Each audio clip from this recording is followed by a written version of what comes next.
Hello everyone, welcome DP coaching classes. कैसे हो आप सब? उम्मीद है बेटा सब लोग बहुत अच्छे होंगे, पढ़ाई वगैरह बहुत अच्छे से कर रहे होंगे। तो इसी उम्मीद के साथ कि सब कुछ बहुत अच्छा, बहुत बेहतरीन चल रहा है। हम लोग करने वाले हैं अपना आज का टॉपिक। लास्ट क्लास में हमने सीखा था बेटा मेसेल्सन एंड स्टाल का एक्सपेरिमेंट। उन्होंने कैसे एक्सपेरिमेंटली प्रूव किया कि डीएनए का रेप्लिकेशन सेमी कंजर्वेटिव होता है। आज की क्लास में बेटा हम लोग सीखने वाले हैं डीएनए का रेप्लिकेशन की कंप्लीट प्रोसेस। तो देर नहीं लगाते हुए स्टार्ट करते हैं हम लोग अपनी आज की क्लास। तो आप लोग भी हेडिंग लगाएंगे बेटा डीएनए रेप्लिकेशन। क्या लगाएंगे? DNA replication. डीएनए रेप्लिकेशन क्या है? डीएनए से डीएनए बनने की प्रक्रिया को ही आप क्या कहते हो? डीएनए रेप्लिकेशन कहते हो। डीएनए से डीएनए बनने की प्रक्रिया को ही आप क्या कहते हो? रेप्लिकेशन। अब सर ये रेप्लिकेशन कहाँ पर होता है, कौन से सेल में होता है? तो देखिए प्रोकैरियोटिक सेल में भी डीएनए होता है, यूकैरियोटिक सेल में भी डीएनए होता है। तो prokaryotic cell and eukaryotic cell दोनों में डीएनए रेप्लिकेशन की प्रोसेस होती है। तो यहाँ पर एक बात हम लोग लिख सकते हैं, the process of DNA replication, the process of DNA replication, the process of DNA replication occurs in both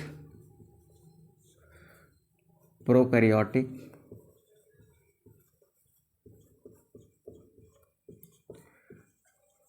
and eukaryotic cell।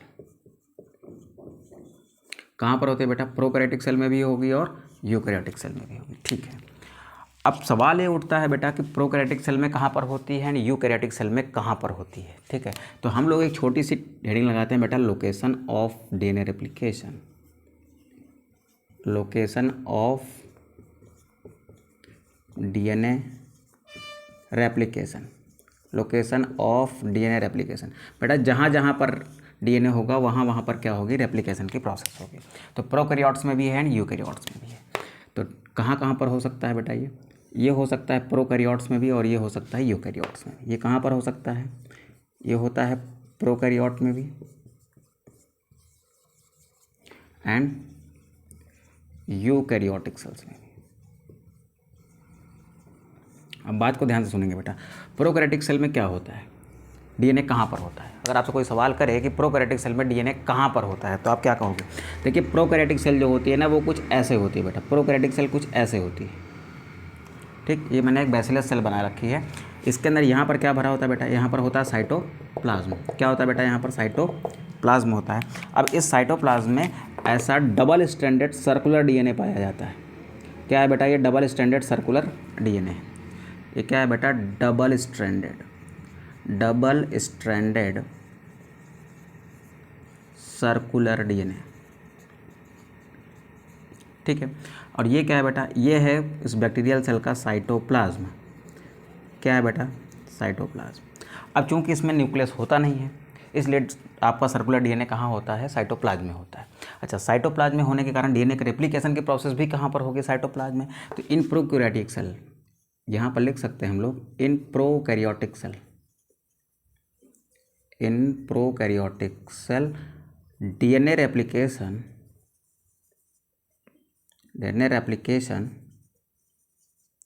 occurs in cytoplasm. कहाँ पर होगा बेटा? वो साइटोप्लाज्म में होगा। फिर चलते हैं बेटा यूकैरियोटिक सेल में। यूकैरियोटिक सेल में कहाँ कहाँ पर हो सकता है? तो यूकैरियोटिक सेल में बेटा ये दो जगह पर हो सकता है क्योंकि डीएनए दो जगह पाए जाते हैं। कहाँ कहाँ पर? एक तो हो सकता है बेटा ये न्यूक्लियस में। हो क्या सकता है? होता ही है। कहाँ होता है बेटा? न्यूक्लियस में। ठीक, तो न्यूक्लियस में क्या होता है? डीएनए रेप्लिकेशन होता है। ठीक, फिर चलते हैं बेटा सेल ऑर्गेनेल्स में। और कहाँ कहाँ पर हो सकता है बेटा? सेल ऑर्गेनेल्स में होता है। अब आपसे एक छोटा सा क्वेश्चन है बेटा, फटाक से कमेंट बॉक्स में लिखो कि कौन से ऐसे यूकैरियोटिक सेल ऑर्गेनेल्स हैं जिनमें डीएनए पाया जाता है, और उन ऑर्गन को सेमी ऑटोनॉमस ऑर्गन कहा जाता है। जैसे आपका माइटोकॉन्ड्रिया हो गया, जैसे आपका क्लोरोप्लास्ट हो गया। तो सेल ऑर्गेनेल्स में कौन कौन सा सेल ऑर्गेनेल है जहाँ पर डीएनए होता है बेटा? एक तो है बेटा आपका माइटोकॉन्ड्रिया। एक क्या है? माइटोकॉन्ड्रिया। सेकेंड है बेटा आपका क्लोरोप्लास्ट। क्या है बेटा? क्लोरोप्लास्ट। ठीक है, माइटोकॉन्ड्रिया को अगर आप देखोगे तो माइटोकॉन्ड्रिया कुछ ऐसे दिखाई देती है। ठीक। इस माइटोकॉन्ड्रिया के अंदर एक लिक्विड भरा होता है जिसको हम कहते हैं बेटा मैट्रिक्स। क्या कहते हैं? मैट्रिक्स। और इसी मैट्रिक्स में भी क्या पाया जाता है? डीएनए पाया जाता है। ठीक है, तो माइटोकॉन्ड्रिया में डीएनए रेप्लिकेशन कहाँ होगा? In matrix. In matrix DNA replication, DNA replication occurs. Chloroplast कैसा होता है बेटा? क्लोरोप्लास्ट का स्ट्रक्चर कुछ ऐसा होता है।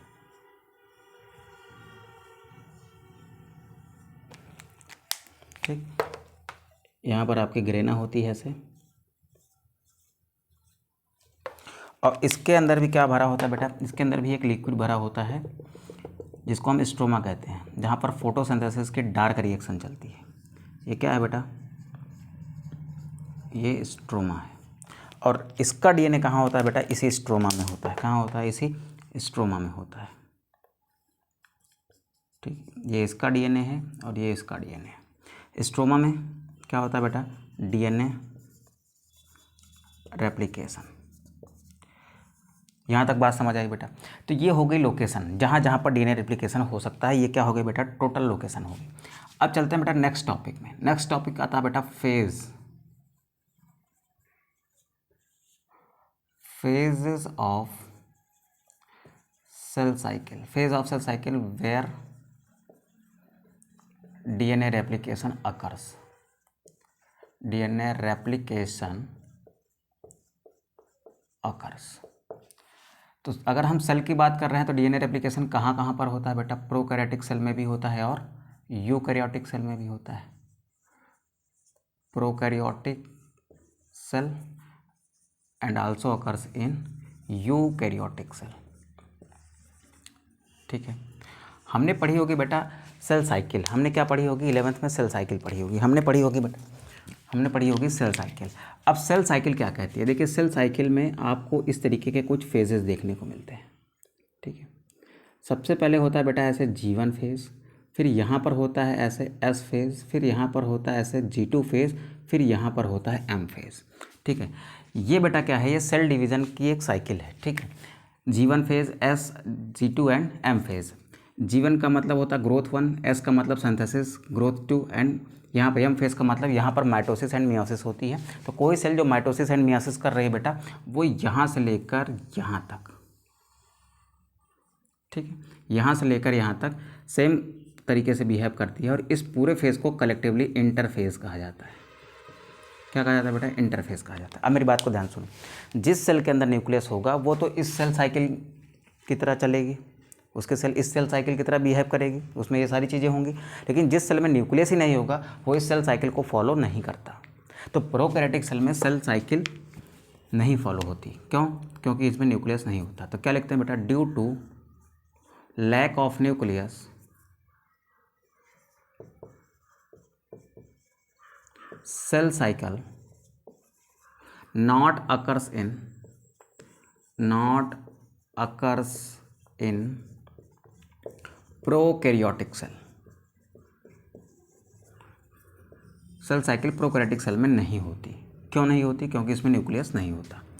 सो इम्पोर्टेंट लाइन है बेटा ये वाली, ये इम्पोर्टेंट लाइन है। So DNA replication,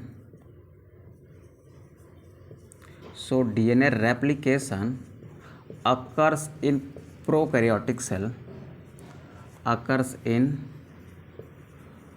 prokaryotic cell just before fission, before fission। याद रखिएगा बेटा, यहाँ से नीट में क्वेश्चन आया हुआ है। प्रोकैरियोटिक सेल में रेप्लिकेशन कब होता है? उसके डिवीज़न होने से जस्ट पहले होता है। ठीक है, उसके डिवीज़न होने से थोड़ा पहले क्या होगा बेटा? डीएनए का रेप्लिकेशन होता है। एक सेल प्रोकैरियोटिक की ऐसे है बेटा, इसका क्या है? डीएनए है। कैसा डीएनए है बेटा? ये सर्कुलर डीएनए है। अब इस सेल को डिवाइड करना है, तो डिवाइड करने से पहले इस सेल को क्या करना है बेटा? ऐसे डिवाइड करना है। तो डिवाइड करने से पहले ये अपने डीएनए की क्या कर लेगी? कॉपी बना लेगी। उसके बाद क्या होगा बेटा? ये डिवाइड होकर ऐसे दो सेल बना लेगी। ठीक है, बात समझ आई बेटा? तो प्रोकैरियोटिक सेल में न्यूक्लियस ना होने के कारण इसका जो सेल साइकिल है वो फॉलो नहीं होता है, सेल साइकिल को ये फॉलो नहीं करता। और इसमें जो डीएनए रेप्लिकेशन की प्रोसेस होती है ना, वो कब होती है बेटा? बिफोर फिजन होती है। फिर चलते हैं बेटा कहाँ पर? यूकैरियोटिक सेल में। यूकैरियोटिक सेल में न्यूक्लियस होने के कारण प्रॉपर सेल साइकिल चलती है। तो सेल साइकिल के जो एस फेज है ना, उसमें क्या होता है बेटा? डीएनए रेप्लिकेशन होता है। तो क्या लिखेंगे बेटा? In eukaryotic cell, in eukaryotic cell the DNA replication, the DNA replication process occurs in S phase. कौन से फेज बेटा? S phase of cell cycle. In S phase of cell cycle.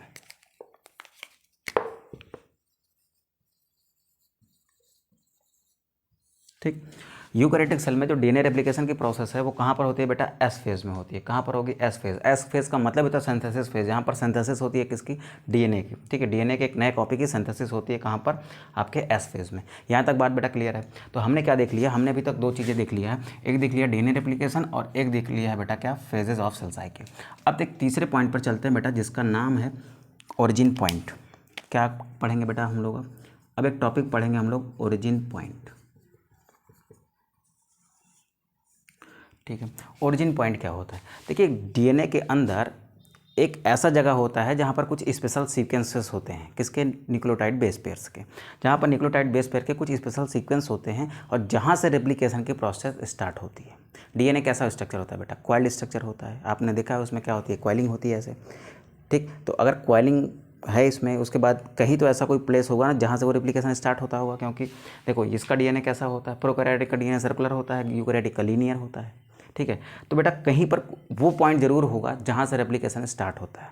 तो हम क्या कह सकते हैं कि डीएनए के अंदर वो पॉइंट जहाँ से रेप्लिकेशन की प्रोसेस स्टार्ट होती है ना, उसको हम क्या कहते हैं बेटा? ओरिजिन पॉइंट कहते हैं।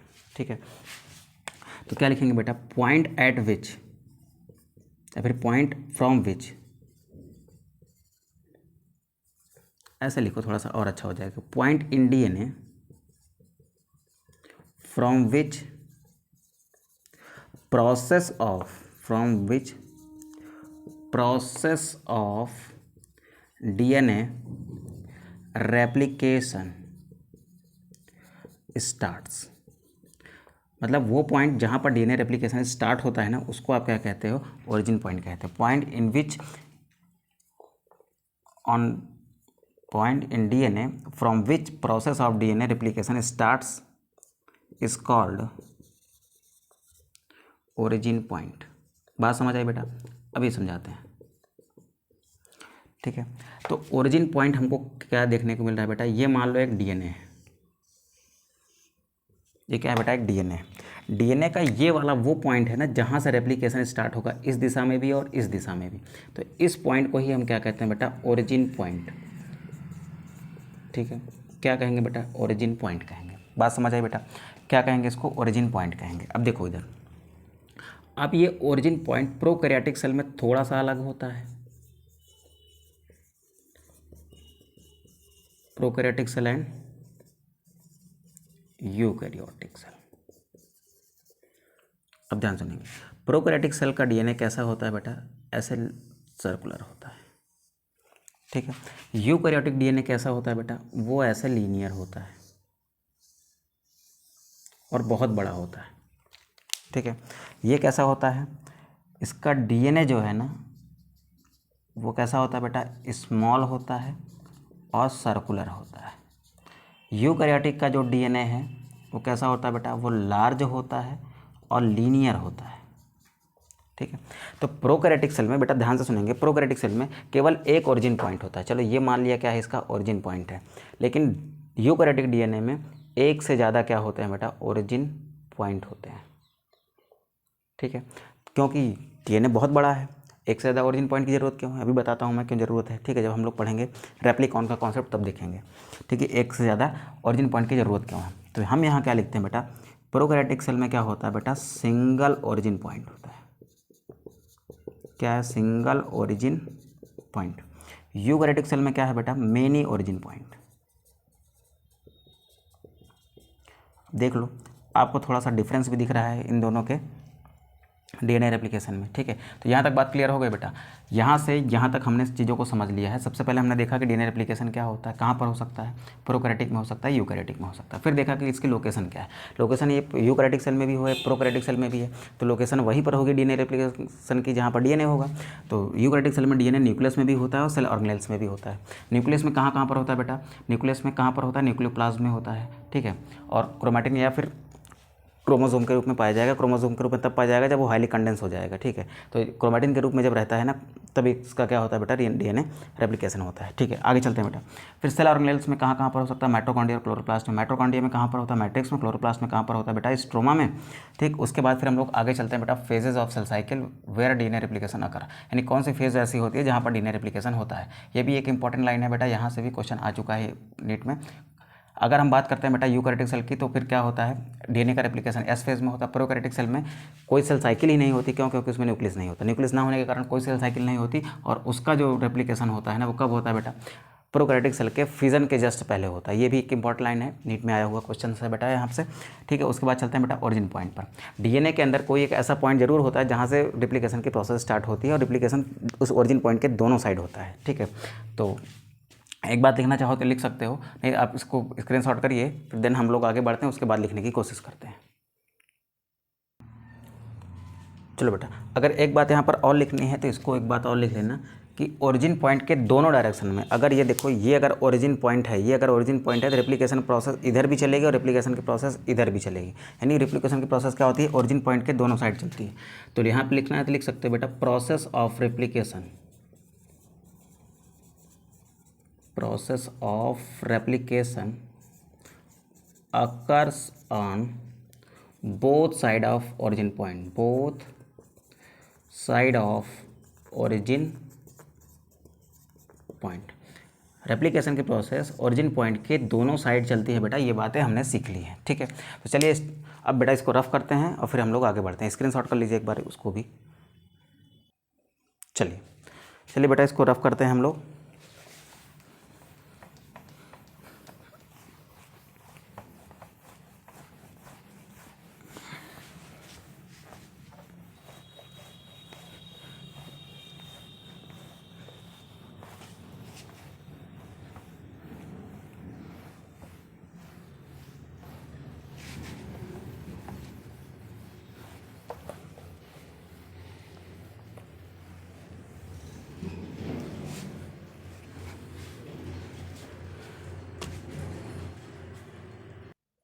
चलो बेटा हम लोग आगे चलते हैं। हम लोग पढ़ते हैं कॉन्सेप्ट ऑफ रेप्लिकॉन। हम लोग यहाँ पर हेडिंग डालते हैं कॉन्सेप्ट ऑफ रेप्लिकॉन। क्या लिखते हैं बेटा, कॉन्सेप्ट ऑफ रेप्लिकॉन। अब सब सवाल है ये है कि व्हाट इज रेप्लिकॉन।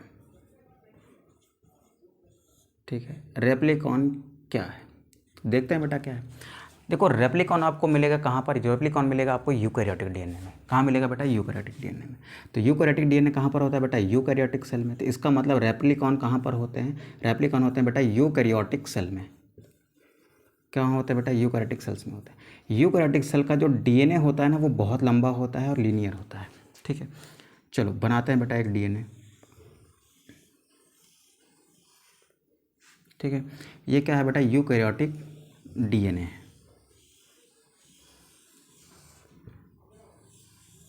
क्या है बेटा, ये एक यूकैरियोटिक डीएनए है जो लंबा सा है। अब इस यूकैरियोटिक डीएनए में ना ऐसे छोटी छोटी सी इकाइयाँ होती हैं, ऐसे छोटे छोटे से पार्ट्स होते हैं। ठीक है, ऐसे छोटे छोटे से पार्ट्स होते हैं बेटा। इन छोटे छोटे से पार्ट्स को क्या कहा जाता है बेटा, रेप्लिकॉन कहा जाता है। ठीक है, ये वो पार्ट है ना जहाँ पर इंडिपेंडेंट तरीके से क्या चलती है, डीएनए रेप्लिकेशन की प्रोसेस चलती है।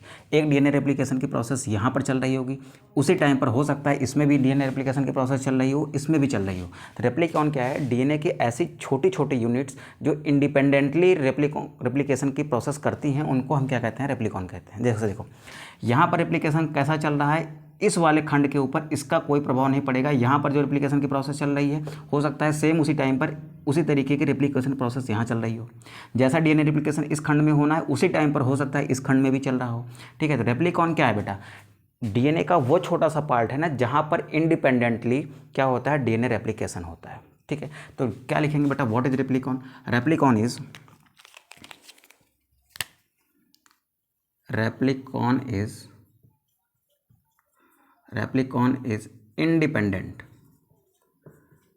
independent part of DNA, independent part or unit of DNA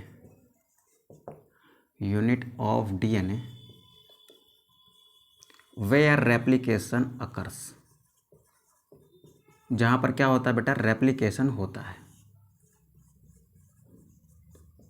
ठीक है, रेप्लिकॉन क्या है? रेप्लिकॉन एक इंडिपेंडेंट पार्ट है या फिर यूनिट है किसका, डीएनए का, जहाँ पर क्या होता है बेटा, रेप्लिकेशन होता है। ठीक है, अब ध्यान से सुनिए बेटा, हर रेप्लिकॉन के सेंटर में क्या पाया जाता है? सेंटर में एक ओरिजिन पॉइंट होता है। ये क्या है बेटा? ये ओरिजिन पॉइंट है। ठीक है, क्या है ये? ओरिजिन पॉइंट है। हर रेप्लिकॉन के सेंटर में क्या होता है बेटा? एक ओरिजिन पॉइंट होता है। ठीक है, हर रेप्लिकॉन के सेंटर में क्या होगा बेटा? एक ओरिजिन पॉइंट होगा।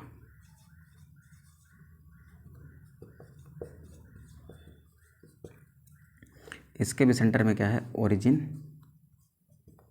पॉइंट है। हर रेप्लिकॉन के सेंटर में क्या होगा? एक ओरिजिन पॉइंट होगा। ठीक है, अब ध्यान से सुनेंगे बेटा, इस ओरिजिन पॉइंट के दोनों डायरेक्शन में, इस डायरेक्शन में भी और इस डायरेक्शन में भी, इधर भी और इधर भी, इस रेप्लिकॉन के सेंटर के इधर भी और इधर भी, यानी रेप्लिकॉन के सेंटर में जो ओरिजिन पॉइंट होता है ना, उसके दोनों साइड में क्या चलती है बेटा?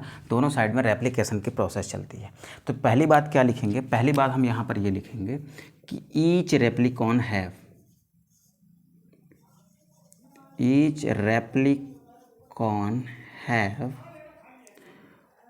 one origin point at its center।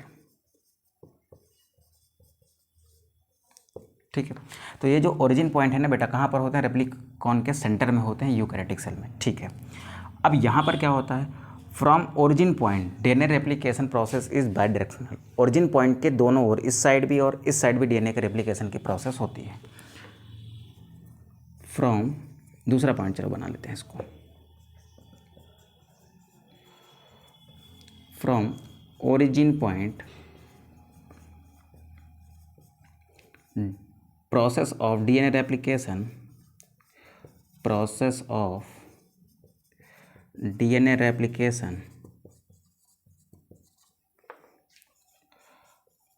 occurs in both direction, that's why DNA replication is bidirectional,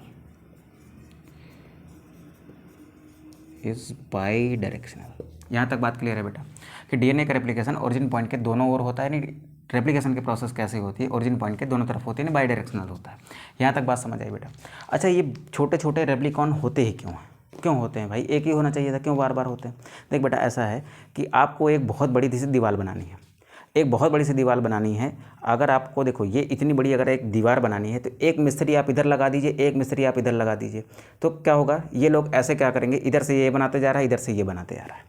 ठीक है, अब होता क्या है बेटा कि अगर ये दीवार हद से ज़्यादा बड़ी है तो इसमें क्या करते हैं बेटा? बहुत सारे मिस्त्री लगा देते हैं। देखो, जैसे ये एक मान लो दीवार है, ठीक है, एक मिस्त्री को लगाया कि आप क्या करो बेटा, आप इधर बनाओ, एक मिस्त्री को लगाया कि इधर बनाओ, फिर यहाँ पर एक मिस्त्री इधर बना रहा है, एक मिस्त्री इधर बना रहा है, एक मिस्त्री इधर बना रहा है, एक मिस्त्री इधर बना रहा है, एक मिस्त्री इधर बना रहा है, एक मिस्त्री इधर बना रहा है। अब बताओ, ये दीवार बनने की प्रोसेस, इतने सारे मिस्त्री लगे हुए हैं, तो क्या होगी बेटा? जल्दी हो जाएगी कि नहीं हो जाएगी? बिल्कुल हो जाएगी। तो ये जो दीवार बनने की प्रोसेस है जल्दी हो जाएगी। ठीक उसी तरीके से ओरिजिन पॉइंट कई सारे होते हैं डीएनए रेप्लिकेशन में, जिसके दोनों साइड में क्या चलती है बेटा? रेप्लिकेशन की प्रोसेस चलती है। रेप्लिकॉन में ओरिजिन पॉइंट बहुत सारे होते हैं, सॉरी रेप्लिकॉन में नहीं, डीएनए में ओरिजिन पॉइंट्स क्या होते हैं बेटा? बहुत सारे होते हैं। प्रत्येक रेप्लिकॉन में केवल एक ओरिजिन पॉइंट होता है। ठीक है, और उसके दोनों साइड में क्या चलती है बेटा? रेप्लिकेशन की प्रोसेस चलती है। ठीक है, यहाँ तक बात क्लियर है बेटा? यहाँ तक बात क्लियर है तो रेप्लिकॉन के बारे में कुछ बातें लिख लेते हैं बेटा। तो पहली बात क्या लिखेंगे रेप्लिकॉन के बारे में? कि सभी रेप्लिकॉन में एक साथ, जरूरी नहीं है डीएनए रेप्लिकेशन की प्रोसेस स्टार्ट हो जाए, ठीक है। तो it is not necessary that DNA replication process start in all replicons in same time. ठीक है, तो क्या लिखेंगे बेटा, it is not necessary,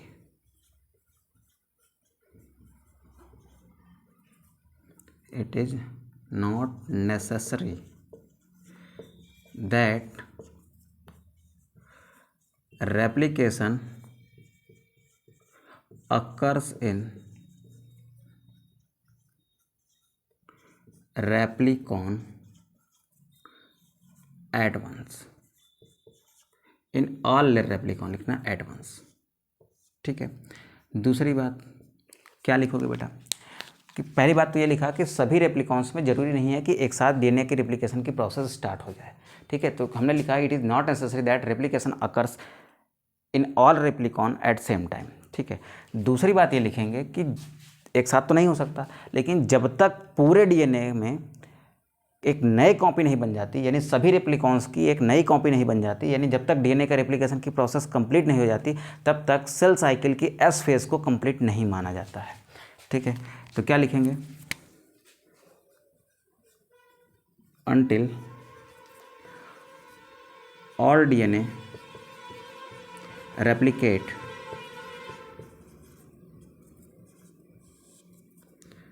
S phase of cell cycle is not completed, यानी जब तक डीएनए के सभी रेप्लिकॉन्स की कॉपी नहीं हो जाएगी तब तक एस फेज को कंप्लीटेड नहीं माना जाएगा। ये बात हो गई किसकी बेटा, कॉन्सेप्ट ऑफ रेप्लिकॉन की। अब यहाँ पर एक छोटा सा कॉन्सेप्ट लिखते हैं बेटा, कॉन्सेप्ट ऑफ रेप्लिकेशन फॉर्क का, मोस्ट इंपॉर्टेंट है बेटा, इसी के अकॉर्डिंग हम लोग आगे की प्रोसेस पढ़ने वाले हैं। ठीक है, तो यहाँ पर लिखते हैं बेटा concept of replication fork, concept of replication fork. ठीक है, रेप्लिकेशन फॉर्क क्या है। ठीक है, सबसे पहले बेटा मैंने क्या लिया, मैंने लिया एक डीएनए, ये क्या है बेटा, एक डीएनए। ठीक है, डीएनए के एकदम सेंटर पॉइंट में यहाँ पर एक ओरिजिन पॉइंट है, क्या है बेटा, ये इसका एक ओरिजिन पॉइंट है। ओरिजिन पॉइंट मीन्स ये वो पॉइंट है जहाँ से रेप्लिकेशन की प्रोसेस दोनों डायरेक्शन में स्टार्ट होगी। ठीक है, अब बात को ध्यान से सुनेंगे। सबसे पहले अगर मुझे इस डीएनए की एक कॉपी तैयार करनी है और इस डीएनए की एक कॉपी तैयार कर, दोनों स्ट्रैंड की कॉपी तैयार करनी है बेटा, तो सबसे पहले जो उलझे हुए हैं ना, इनको मुझे क्या करना पड़ेगा, अलग करना पड़ेगा। ठीक है, तो सबसे पहले डीएनए के स्ट्रैंड को क्या किया जाता है बेटा, ओरिजिन पॉइंट से ओपन किया जाता है। तो डीएनए क्या होता है बेटा, ओपन होता है। तो यहाँ पर लिखेंगे बेटा DNA open at origin point. कहाँ होगा बेटा, डीएनए ओपन होगा कहाँ पर, ओरिजिन पॉइंट पर। तो जब डीएनए ओपन होगा ओरिजिन पॉइंट पर, तब ये कैसा दिखेगा बेटा, इधर देखो, तब ये कैसा दिखेगा, तब ये कुछ ऐसा दिखेगा।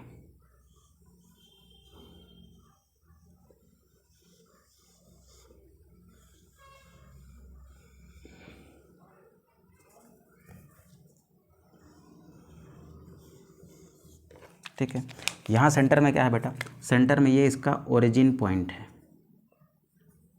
एक मिनट यहाँ पर बनाता हूँ, सेंटर में क्या है, इसका ओरिजिन पॉइंट है।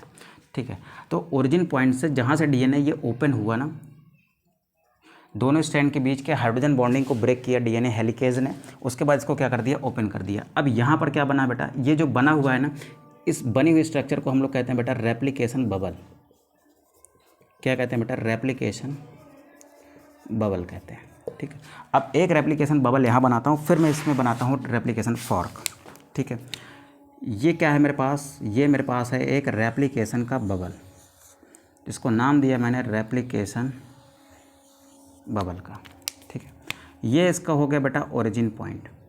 ठीक है, अगर इस डीएनए को यहाँ से ऐसे ब्रेक किया जाए और इसको यहाँ से ब्रेक किया जाए, तो यहाँ पर क्या निकल रहा है, अगर यहाँ पर 3 प्राइम निकल रहा है तो यहाँ पर क्या निकलेगा बेटा 5 प्राइम। और यहाँ पर देखो डीएनए के दोनों स्ट्रैंड एक दूसरे के एंटी पैरेलल होते हैं। दोनों स्ट्रैंड कैसे होते हैं बेटा, एंटी पैरेलल होते हैं। तो यहाँ पर अगर डीएनए के ऐसे 2 न्यूक्लियोटाइड हैं, ध्यान सुन बेटा, इधर ये डीएनए के 2 न्यूक्लियोटाइड हैं। ठीक है, ये वाला 5 प्राइम वाला देखो ऐसे है, ये डीएनए के 2 सिरे हैं, एक है बेटा ये 5 प्राइम और एक है बेटा ये 3 प्राइम। क्या है बेटा, एक 5 प्राइम है और एक क्या है 3 प्राइम है। तो अगर मैं इस डीएनए के फॉस्फोडाइस्टर बॉन्ड को यहाँ से बीच से ब्रेक करता हूँ, 2 न्यूक्लियोटाइड इनके फॉस्फोडाइस्टर बॉन्ड को अगर मैं ब्रेक करता हूँ तो ये ऐसे हो जाएंगे बेटा, ऐसे हो जाएंगे ना। अब इसका यहाँ पर 5 प्राइम था तो इसका यहाँ पर क्या होगा, इसका यहाँ पर 3 प्राइम होगा। इसका यहाँ पर 3 प्राइम था तो इसका यहाँ पर क्या होगा, 5 प्राइम होगा। अगर इसका उल्टा करते हैं, देखो ऐसा एक डीएनए था, 2 न्यूक्लियोटाइड का जुड़ा हुआ एक डीएनए का पीस है।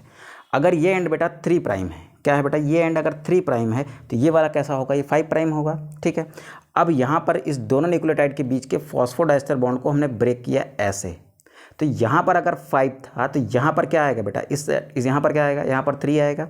यहाँ पर अगर 3 था तो यहाँ पर क्या आएगा, 5 आएगा। वही बात है, तो इनके बीच का अगर फॉस्फोडाइस्टर बॉन्ड तोड़ा मैंने तो यहाँ पर 5 आया और यहाँ पर क्या आया बेटा, 3 आया। अगर इस स्टैंड पर 3 है तो यहाँ पर जाहिर सी बात है क्या होगा बेटा, 5 प्राइम होगा, क्योंकि ये एंटी पैरेलल चेन्स होती हैं। यहाँ पर 5 प्राइम है तो यहाँ पर 3 प्राइम है। ठीक है, अब ध्यान सुने, इधर भी रेप्लिकेशन की प्रोसेस होगी बेटा, इधर भी रेप्लिकेशन की प्रोसेस होगी।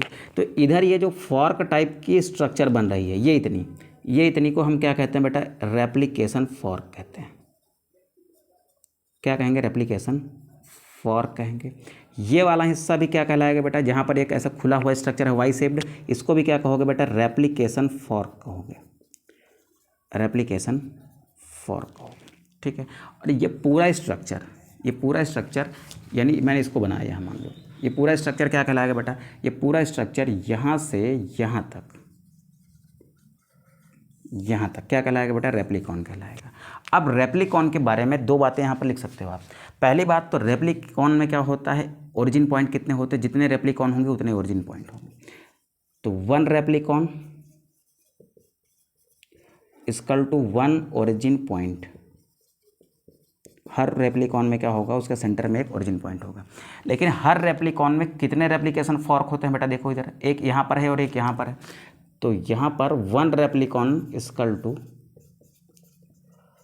2 ओरिजिन पॉइंट्स।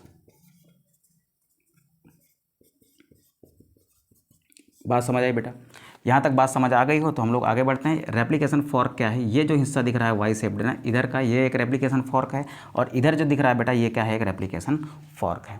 यहाँ तक बात समझ आई बेटा, यहाँ तक बात समझ आई तो फटाक से इसका स्क्रीनशॉट करें। देन हम लोग चलते हैं बेटा फिर अब प्रोसेस पर, कि प्रोसेस ऑफ डीएनए रेप्लिकेशन कैसे होती है। ठीक है, फटाक से स्क्रीनशॉट करिए इसका। चलो बेटा आगे बढ़ते हैं। हाँ, हेडिंग डालेंगे आप लोग बेटा, प्रोसेस ऑफ डीएनए रेप्लिकेशन। हम लोग देखते हैं डीएनए रेप्लिकेशन के प्रोसेस को।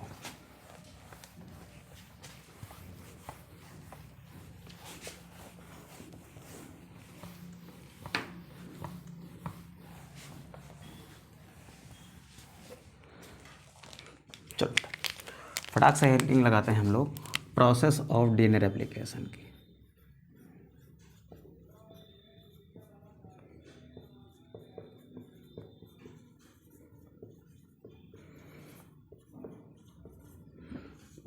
देखो डीएनए का रेप्लिकेशन प्रोकैरियोटिक और यूकैरियोटिक में लगभग एक तरीके का होता है। ठीक है, हम लोग अभी ये समझने की कोशिश कर रहे हैं कि डीएनए के रेप्लिकेशन की प्रोसेस एक्चुअली होती कैसे है। ठीक है, बेसिक्स हमने अच्छे से समझ लिए हैं। अब चलते हैं बेटा प्रोसेस पर। सबसे पहले क्या लेते हैं बेटा, एक रेप्लिकॉन लिया हमने। ठीक, जैसा एक रेप्लिकॉन में होगा वैसे सभी रेप्लिकॉन्स में होगा। ठीक है, तो सबसे पहले क्या लेते हैं बेटा, एक रेप्लिकॉन लेते हैं। ठीक है, ये क्या है बेटा, मान लिया हमने ये एक रेप्लिकॉन है। अगर एक रेप्लिकॉन है बेटा तो इसके सेंटर पॉइंट में क्या होगा, इसके सेंटर पॉइंट में होगा ओरिजिन पॉइंट। क्या होगा बेटा, ओरिजिन पॉइंट होगा। ठीक है, तो सबसे पहले कौन सी प्रोसेस स्टार्ट होगी बेटा, सबसे पहले होगी unwinding of DNA, unwinding of DNA double helix. यानी ये जो उलझी हुई संरचना है किसकी बेटा, ये जो उलझी हुई संरचना है किसकी, डीएनए की। ये जो ऐसे उलझी हुई स्ट्रक्चर है डीएनए की ना, इसको क्या करना है, पहले ओपन करना है। जैसे देख इधर भाई, ये ऐसे उलझी हुई स्ट्रक्चर है, इसको हमें क्या करना है, ऐसे बीच से इन दोनों को ऐसे ओपन करना है। ऐसे देखो, ऐसे ओपन करना है। ठीक है, ऐसे ओपन करेंगे तो जो बनेगा ना बेटा, ये रेप्लिकेशन बबल कहलाएगा। ठीक है, तो सबसे पहले क्या करना है बेटा, ओपन करना है। ओपन करने के लिए क्या करना पड़ेगा, देखो डीएनए के 2 स्ट्रैंड्स के बीच में ऐसे क्या होती है, उनके जो नाइट्रोजनस बेसेस होते हैं ना, उनके बीच में होती है बेटा हाइड्रोजन बॉन्डिंग। सबसे पहले मुझे क्या करना पड़ेगा, इस हाइड्रोजन बॉन्ड को ऐसे तोड़ना पड़ेगा ताकि ये स्ट्रैंड इस स्ट्रैंड से अलग हो पाए। ठीक है, तो unwinding of DNA double helix, इसमें हम करते क्या है बेटा, इसमें हम लोग इन्वॉल्व करते हैं किसको, हम लोग इन्वॉल्व करेंगे, मेरे पास ये एक रेप्लिकॉन था, हम लोग इसमें इन्वॉल्व करेंगे किसको, हम लोग इन्वॉल्व करेंगे बेटा एक एंजाइम को जिसका नाम होगा डीएनए हेलिकेज। ठीक है, ये क्या है बेटा, एक ओरिजिन पॉइंट है। This is an origin point. ना क्या डालते हैं बेटा यहाँ पर, बढ़िया मुस्कुराता हुआ एक डीएनए हेलिकेज डालते हैं। ठीक है, एच से हेलिकेज है, एच का मतलब होता है बेटा hydrogen bond. To break hydrogen bond, to break hydrogen bond. Hydrogen bond को ब्रेक करने के लिए क्या करते हैं बेटा, हम लोग डीएनए हेलिकेज को डालते हैं। ठीक है सर, चलिए हाइड्रोजन बॉन्ड को ब्रेक कर दिया हमने। अब यहाँ पर ये जो ओरिजिन पॉइंट पर ऐसे जो हाइड्रोजन बॉन्डिंग थी उसको ब्रेक करके इसको क्या कर दिया बेटा आपने, ओपन कर दिया। क्या कर दिया बेटा, ऐसे ओपन कर दिया, ये ऐसे ऐसे क्या किया आपने, इसको ऐसे ओपन कर लिया बेटा, इसको ऐसे ओपन कर लिया। यहाँ पर बीच में क्या ऐसा बना हुआ है, ओरिजिन पॉइंट बना हुआ है। बीच में क्या है बेटा, ओरिजिन पॉइंट है। अब दिक्कत ये है कि अगर किसी चीज़ में ऐंठन बहुत टाइम से थी, अगर इसमें ऐंठन बेटा ऐसे बहुत टाइम से अगर ऐंठन है, काफ़ी लंबे टाइम से इसमें ऐंठन है, अगर आप इसको बीच से खोलोगे ना तो छोड़ने के बाद देखो फिर से इसमें क्या आ जाएगी, ऐंठन आ जाएगी। इसको आपने ऐसे बीच से खोल दिया है, लेकिन जैसे आप इसको छोड़ोगे ना फिर से इसमें क्या होगी, ऐंठन आ जाएगी, क्योंकि लंबे टाइम तक क्या था, ऐसा मुड़ा हुआ था। ठीक है, तो उस मुड़े होने के कारण इसको बेटा एक दूसरे से क्या करना है, हमको अलग करना है। और अलग तब तक किए रहूँगा ना जब तक इसको मैं पकड़े रहूँगा, तो इसको जब तक पकड़े रहूँगा तभी तक ये अलग रहेगा, अदरवाइज फिर से क्या होगा, इसमें दोबारा से यहाँ पर क्या होगा, हाइड्रोजन बॉन्डिंग दोबारा से हो जाएगी। क्योंकि यहाँ पर देखो इन दोनों के complementary base pairs, complementary bases ही यहाँ पर होते हैं। अगर यहाँ पर ए है तो यहाँ पर क्या होगा, टी होगा बेटा, यहाँ पर टी है तो यहाँ पर क्या होगा, ए होगा, यहाँ पर टी है तो यहाँ पर क्या होगा, ए होगा, यहाँ पर अगर ए है तो यहाँ पर क्या होगा बेटा, टी होगा, यहाँ पर टी है तो यहाँ पर क्या होगा, ए होगा। दोबारा से कॉम्प्लीमेंट्री बेस पेयरिंग ना हो जाए, इस बात को रोकने के लिए इस दोनों स्टैंड को ऐसे खींच के अलग रखे रहना पड़ेगा कि नहीं रखे रहना पड़ेगा। तो ऐसी कौन सी चीज़ है बेटा जो इसको दोनों को अलग रखती है बेटा, तो दूसरी बात है बेटा binding of single stranded proteins. ये क्या है बेटा, सिंगल स्ट्रैंड प्रोटीन है जो इस पर आके बाइंड करती हैं। ठीक, ये क्या है बेटा, इनको हम शॉर्ट में एसएसबीपी कहते हैं। एसएसबीपी का मतलब single strand binding protein, single strand binding protein. ठीक, सिंगल स्ट्रैंड बाइंडिंग प्रोटीन, ये वो प्रोटीन है ना बेटा जो क्या करती है, इनके अंदर इन दोनों डीएनए के स्ट्रैंड को एक दूसरे से सेपरेट रखती है और फिर कॉम्प्लीमेंट्री बेस पेयरिंग को रोक लेती है। ठीक है, तो दिस प्रोटीन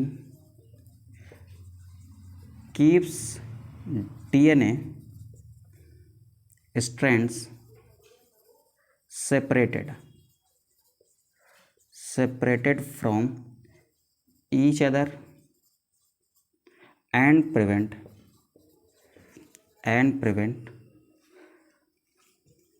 complementary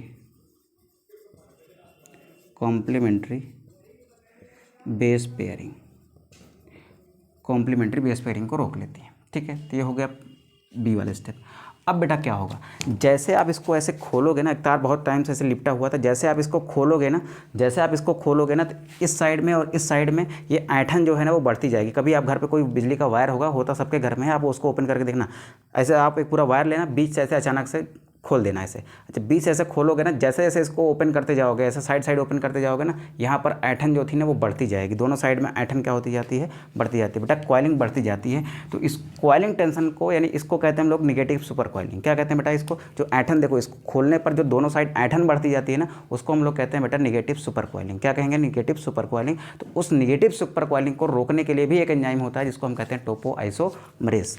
ठीक है, तो चलते हैं बेटा आगे, हम लोग चलते हैं कहाँ पर, हम लोग चलते हैं स्टेप नंबर सी में। ठीक है, स्टेप नंबर सी में क्या करना है बेटा, prevent negative super coiling.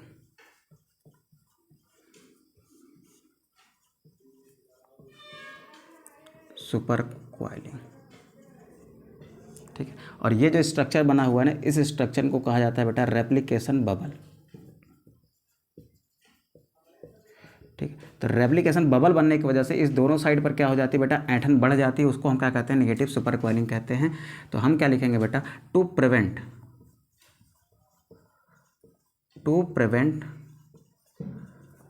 Negative super coiling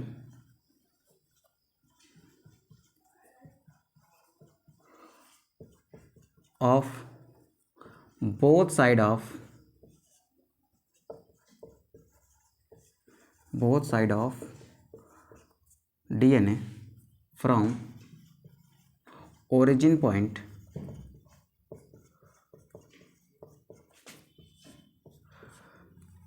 a enzyme added called isomerase, topoisomerase।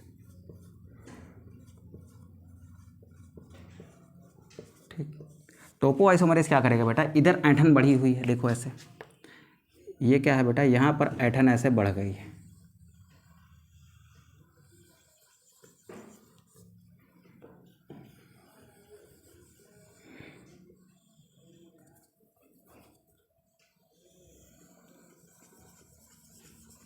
देखो यहाँ पर क्या हो गई है, यहाँ पर हो गई है निगेटिव सुपर कोइलिंग।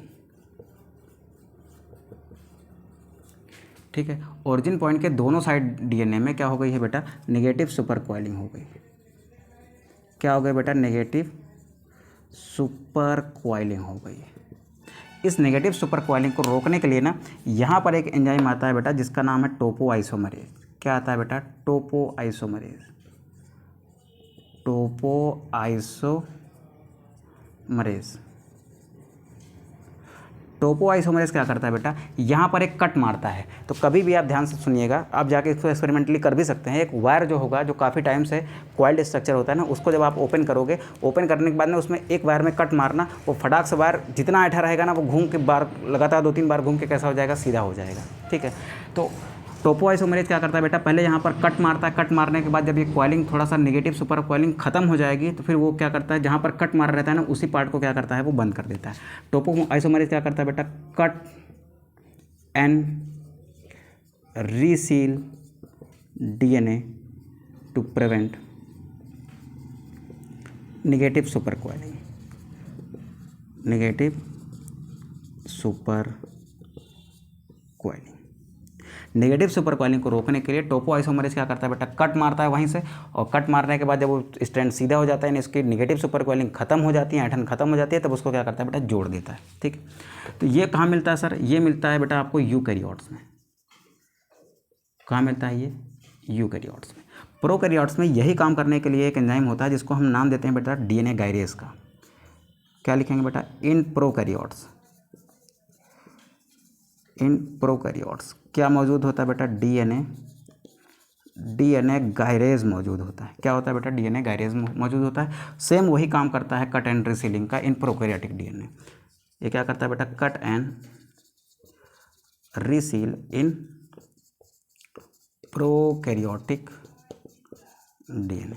ठीक है, जैसे प्रोसेस यहाँ पर चल रही है बेटा, सेम ऐसे ही कहाँ चलती है, सेम ऐसे ही आपकी चलती है प्रोकैरियोटिक सेल में। ठीक है, फटाक से इसका स्क्रीनशॉट करेंगे। अब फिर हम चलते हैं बेटा आगे की ओर। फिर आगे की ओर चलेंगे, तब हम ये पढ़ने की कोशिश करेंगे कि इसमें रेप्लिकेशन फॉर्क कैसे बनती है, फिर उस रेप्लिकेशन फॉर्क पर न्यू DNA की सिंथेसिस कैसे होती है। ठीक है, फटाक से स्क्रीनशॉट करिए बेटा इसका। तो चलिए बेटा स्टार्ट करते हैं अब हम लोग, कैसे रेप्लिकेशन फॉर्क पर DNA रेप्लिकेशन होता है।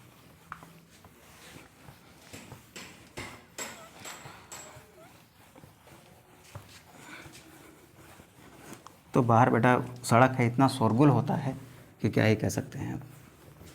चलो, उम्मीद है आवाज़ आपको क्लियर जा रही होगी बेटा। ठीक है, तो चलिए स्टार्ट करते हैं बेटा। स्टार्ट करते हैं हम लोग रेप्लिकेशन फॉर्क पर DNA रेप्लिकेशन।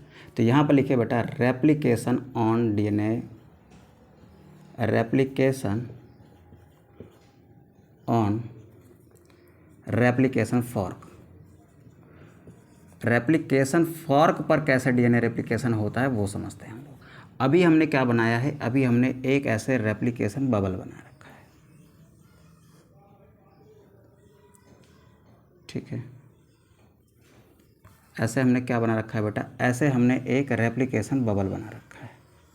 ठीक, जिसके बीचों बीच क्या है बेटा, ऐसे ओरिजिन पॉइंट है। क्या है ये, ओरिजिन पॉइंट है। ध्यान से समझेंगे बेटा, अब प्रोसेस थोड़ा सा जटिल है और मेन प्रोसेस यही है। इसके इस साइड में भी रेप्लिकेशन होगा बेटा, इसके इस साइड में भी होगा। ठीक है, अब यहाँ पर एक एंजाइम काम कर रहा है ऐसे छोटा सा, जिसका नाम है DNA हेलिकेज, जो आगे के हाइड्रोजन बॉन्ड्स को तोड़ता जा रहा है और DNA को ऐसे इस साइड में से खोलता जा रहा है। वैसे ही इस स्ट्रैंड पर भी क्या है बेटा, इस साइड में भी क्या है, ऐसे एक डीएनए हेलिकेज है। ये क्या है बेटा, डीएनए हेलिकेज है, जो क्या करता जा रहा है, जो इस साइड में हाइड्रोजन बॉन्ड्स को तोड़ता जा रहा है, ये इस साइड में तोड़ता जा रहा है, और डीएनए को ऐसे ऐसे क्या करता जा रहा है, इस दिशा में खोलते जा रहा है, ये वाला इस दिशा में खोलते जा रहा है। यहाँ तक बात क्लियर है बेटा।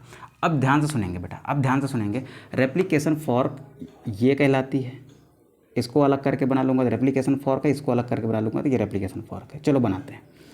अब ध्यान से देखिए, हमने क्या किया, हमने एक कट यहाँ पर कर दिया और एक कट यहाँ पर मान लिया, ठीक है, ऐसे एक कट ये है बेटा और एक कट ये है। फिर यहाँ पर क्या है, ऐसे, चलो यहाँ पर क्या है, कुछ इस तरीके की बातें हैं, ऐसे, ठीक है। अगर इसको बेटा मैंने 3 माना है तो ये वाला एंड क्या होगा, 5 होगा, फास्फोडाइस्टर बॉन्ड टूटा है। यहाँ पर क्या होगा बेटा, 5 प्राइम होगा, तो यहाँ पर क्या होगा, 3 प्राइम होगा। ये क्या है बेटा, एक रेप्लिकेशन फॉर्क है, ये एक रेप्लिकेशन फॉर्क है, और ये वाली भी क्या है, एक दूसरी रेप्लिकेशन फॉर्क है। ये क्या है बेटा, एक दूसरी रेप्लिकेशन फॉर्क है। तो यहाँ पर और क्या क्या चीज़ें हैं बेटा, यहाँ पर ऐसे सिंगल स्ट्रैंड बाइंडिंग प्रोटीन्स लगे हुए हैं, ठीक है। यहाँ पर भी क्या है, सिंगल स्ट्रैंड बाइंडिंग प्रोटीन्स है, ठीक है। नाम दे देते हैं इनको किसका बेटा, SSBP का, सिंगल स्ट्रैंड बाइंडिंग प्रोटीन का, ठीक है। अब यहाँ पर इस इतने पार्ट को हम क्या मानते हैं, एक रेप्लिकेशन फॉर्क मानते हैं। इसको क्या मानेंगे बेटा, दूसरे रेप्लिकेशन फॉर्क। तो जो इस वाले पर होगा ना, वही सेम चीज़ यहाँ पर होगी, और डीएनए की सिंथेसिस इधर भी हो रही है और इधर भी हो रही है, ठीक है। अब इस रेप्लिकेशन फॉर्क को यहाँ बनाते हैं। सबसे पहले क्या बनाएंगे, एक हम लोग बनाएंगे रेप्लिकेशन फॉर्क। अब ध्यान से सुनेंगे बेटा, यहाँ पर ध्यान से सुनेंगे, प्रोसेस थोड़ा सा कॉम्प्लिकेटेड है। सबसे पहले क्या बनाते हैं बेटा, एक छोटा सा रेप्लिकेशन फॉर्क बनाते हैं। चलो इसको वाई शेप बना देते हैं। ये क्या है, रेप्लिकेशन फॉर्क है। चलो इधर वाला ही बना रहे हैं। यहाँ पर क्या है बेटा, 3 प्राइम है, और यहाँ पर क्या है बेटा, 5 प्राइम है, ठीक है। यहाँ पर क्या है, 3 प्राइम है, यहाँ पर क्या है बेटा, 5 प्राइम है।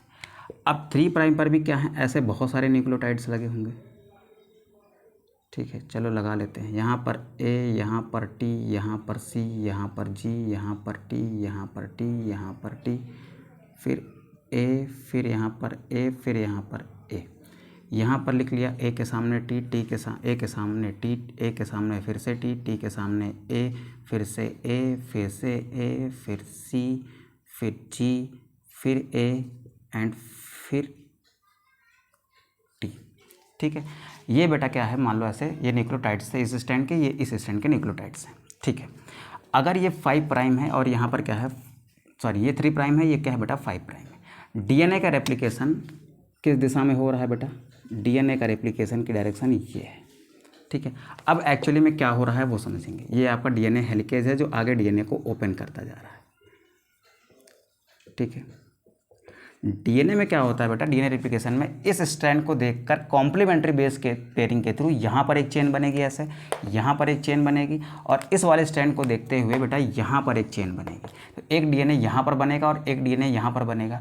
लेकिन सवाल ये है कि इस डीएनए को बनाएगा कौन, इस डीएनए को बनाएगा कौन। तो यहाँ पर एक एंजाइम लिखेंगे जिसका नाम है डीएनए पॉलीमरेज, ठीक, क्या नाम है बेटा, डीएनए पॉलीमरेज। दिस एंजाइम लिख लेते हैं बेटा, this enzyme is responsible for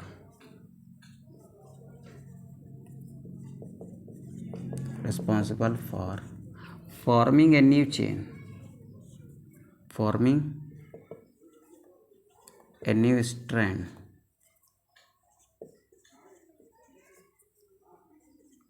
by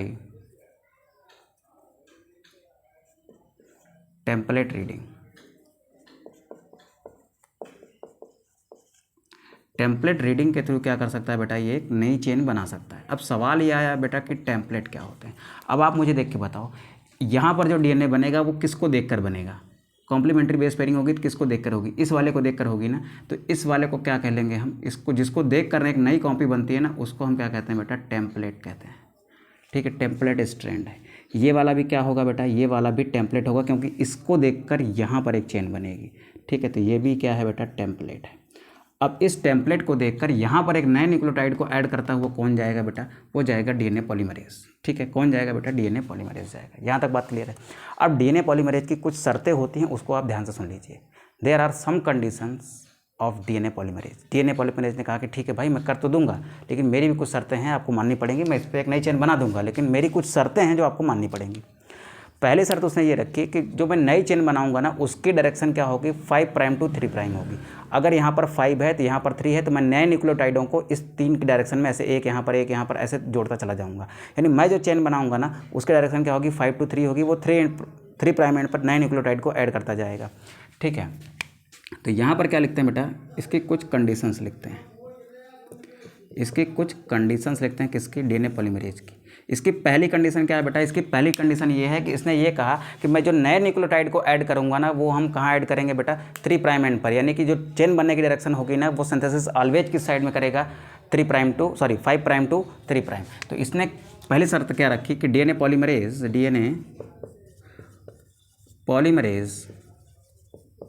synthesize a new chain in 5' to 3' direction. 5' to 3' direction. ये नई चेन स्टार्ट करेगा बेटा कहाँ पर, 5' to 3' डायरेक्शन में। कहाँ पर, 5' to 3' डायरेक्शन में। दूसरी कंडीशन क्या है बेटा, अगर कोई चीज़ है बेटा वो 5' to 3' बन रही है, देखो इधर ये 5' है और ये क्या है बेटा, 3' है। अगर कोई चेन बेटा इस साइड से इस साइड बन रही है, ठीक है, अगर ये 5' है तो यहाँ पर क्या होगा, 3' होगा, यहाँ पर क्या होगा। अगर कोई चेन है बेटा वो इस डायरेक्शन में बन रही है, ध्यान से देखेंगे बेटा, मैं क्या कर रहा हूँ, मेरे पास एक डीएनए है, इसका ये 5' एंड है और इसका ये क्या है बेटा, 3' एंड है। अब इस पर एक नई चेन बन रही है जिसकी डायरेक्शन 5' to 3' है। कैसी है बेटा, 5' to 3' है। याद रखेंगे बेटा, ये काम हमेशा कैसे करता है, 5' to 3' डीएनए की सिंथेसिस करेगा। तो जो नई चेन बनेगी ना, उसकी डायरेक्शन 5' to 3' होगी। तो बताओ नई चेन इस साइड से बनना स्टार्ट होगी या इस साइड से बनना स्टार्ट होगी, सोचो आपकी नई एक डीएनए का स्ट्रैंड है, ठीक, इस पर कॉम्प्लीमेंट्री बेस के थ्रू डीएनए पॉलीमरेज क्या करेगा, एक नई चेन बनाएगा। अब मेरा सवाल आपसे ये है कि उसकी एक आदत है कि वो 5' से 3' की ओर ही बनाता है। तो जो नई चेन बनेगी उसकी डायरेक्शन 5' to 3' होगी, तो उसका फॉर्मेशन यहाँ से स्टार्ट होगा बेटा या यहाँ से स्टार्ट होगा। ध्यान सुनिए, स्टार्ट कहाँ से हो रहा है, वो 5' से 3'। तो 5 किसका उल्टा होता है बेटा, 3 का। तो यहाँ पर लिख दिया मैंने 5'। अब ये वाला क्या बन गया, 3'। अब इसी डायरेक्शन में क्या होती जाएगी बेटा, एक नए डीएनए की चेन स्टार्ट हो जाएगी बनना, और यहाँ तक बनते ऐसे चली जाएगी आगे की ओर। तो ये 5' है और ये क्या है बेटा, 3' है। तो ध्यान से देखिए, जब वो बना रहा है, रेड वाले लाइन को देखो ध्यान से, ये बना रहा है बेटा 5' से कहाँ पर, 3' की ओर। तो ये टेम्पलेट को रीड कैसे कर रहा है, इसको देखकर ही तो नई चेन बना रहा है। यहाँ पर ए है तो यहाँ पर टी लेके आ रहा है, यहाँ पर टी है तो यहाँ पर ए लेके आ रहा है, यहाँ पर सी है तो यहाँ पर जी लेके आ रहा है। ठीक है, तो ये इधर से इधर बनाते जा रहा है, लेकिन जिस टेम्पलेट को वो पढ़ रहा है ना, उसमें वो किस डायरेक्शन में जा रहा है, जिस टेम्पलेट को वो पढ़ रहा है ना, उसमें वो 3' से किधर जा रहा है बेटा, 5' की ओर। यानी डीएनए पॉलीमरेज जो टेम्पलेट रीडिंग करता है ना, वो किधर से करता है बेटा, 3' से 5' की ओर करता है। तो दूसरी बात इसमें क्या लिखी गई, डीएनए पॉलीमरेज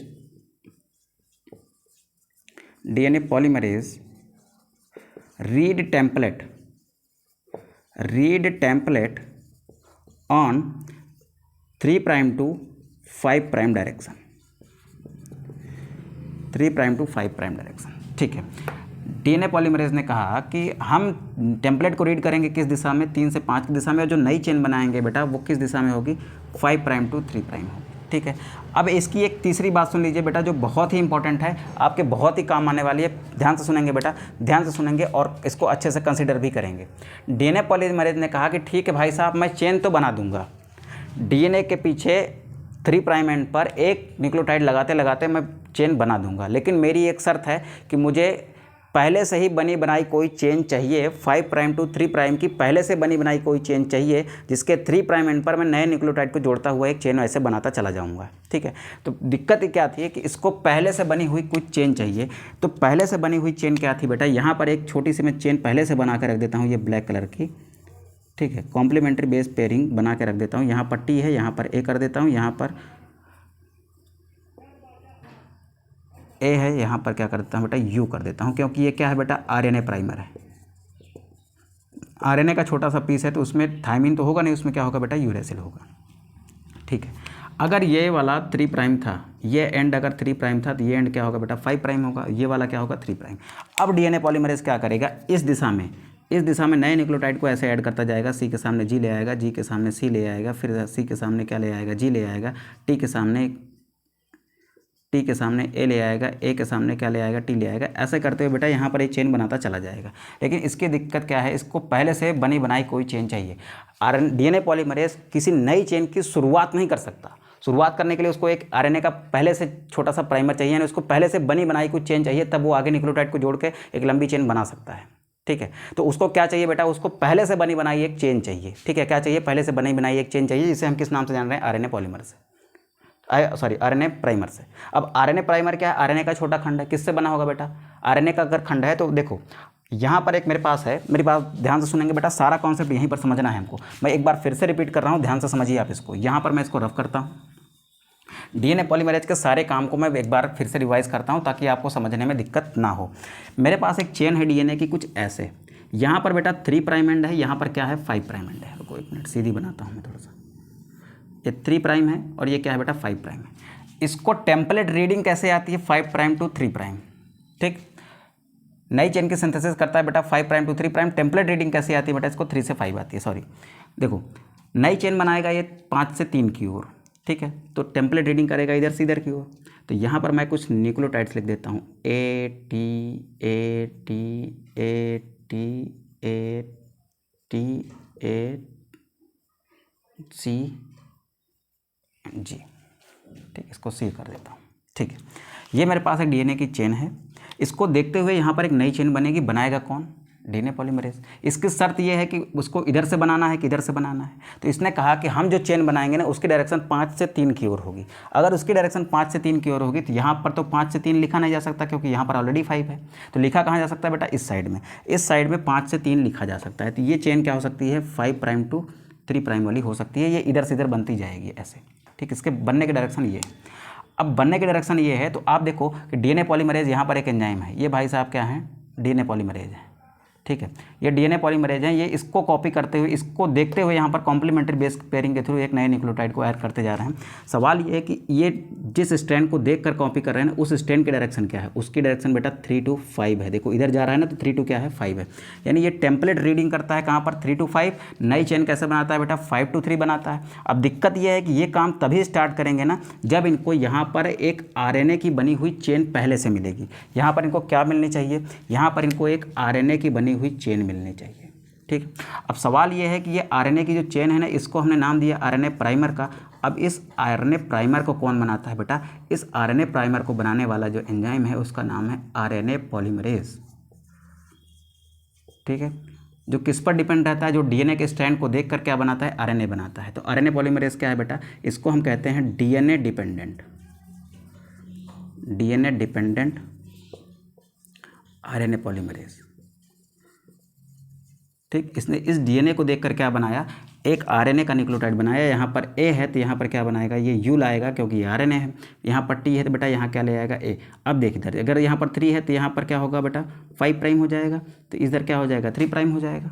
ठीक है, अब नए न्यूक्लियोटाइड को ये भाई साहब यहाँ पर ऐड करते हुए चले जाएंगे। ऐसे नए न्यूक्लियोटाइडों को ऐड करते जाएंगे। ए के सामने टी को ले आएंगे, टी के सामने यू को ले आएंगे, सॉरी ए को ले आएंगे, और फिर यहाँ पर ए के सामने टी को ले आएंगे, टी के सामने फिर से किसको ले आएंगे, ए को ले आएंगे। ऐसे करते हुए बेटा ये चेन बनाते चले जाएंगे। अब देखो यहाँ पर 3 बातें समझ आई। पहली बात तो ये थी कि नई चेन बनेगी कहाँ पर, 5 to 3 डायरेक्शन में। टेम्पलेट रीडिंग किस डायरेक्शन में होगी, 3 to 5 डायरेक्शन में। और जो डीएनए पॉलीमरेज है इसको नई चेन सिंथेसिस के लिए पहले से बनी बनाई कुछ चेन चाहिए। ठीक है, तो फॉर पॉलीमराइजेशन, पॉलीमराइजेशन का मतलब एक न्यूक्लियोटाइड है, एक के पीछे एक ऐसे न्यूक्लियोटाइड लगाते चले जाना। देखो एक के पीछे एक लगाते चला जा रहा हूँ ना, इसको मैं क्या कर रहा हूँ, इसका मतलब पॉलीमराइज कर रहा हूँ। नई चेन मतलब एक के पीछे एक सेम यूनिट लगाते चले जाने की प्रक्रिया क्या कहलाती है बेटा, पॉलीमराइजेशन कहलाती है। For polymerisation of DNA, DNA polymerase require, DNA polymerase require a primer. ठीक है, और generally primer is piece of, primer जो होता है किसका पीस होता है बेटा, वो आरएनए का पीस होता है। Primer is piece of RNA which is formed by RNA polymerase, which is formed by RNA polymerase। ठीक है, यहाँ तक बात क्लियर है बेटा। एक मिनट ज़रा होल्ड करिएगा। चलिए बेटा आप स्क्रीनशॉट कर लीजिए। इस छोटे से शहर में ना इलेक्ट्रिसिटी का बहुत बड़ा प्रॉब्लम है, ठीक है, आती जाती रहती है तो थोड़ा सा दिक्कत होती है, मैनेज कर लीजिए। फिलहाल फटाक से आप इसका स्क्रीनशॉट करिए तो फिर हम लोग आगे बढ़ते हैं। चलिए अब बनाते हैं एक रेप्लिकेशन फॉर्क थोड़ा यहाँ से, और फिर वहाँ पर देखने की कोशिश करते हैं कैसे यहाँ पर डीएनए की नई चेन की सिंथेसिस होती है। तो फटाक से इसको स्क्रीनशॉट कर लीजिए आप, तो हम इसको रब करते हैं। चलिए रब करते हैं।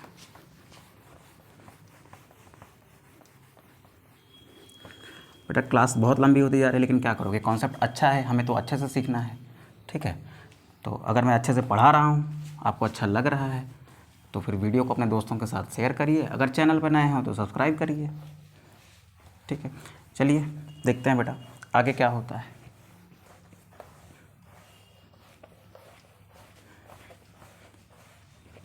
चलिए सबसे पहले क्या बनाते हैं बेटा, हम लोग सबसे पहले एक रेप्लिकेशन फॉर्क बनाते हैं ऐसे।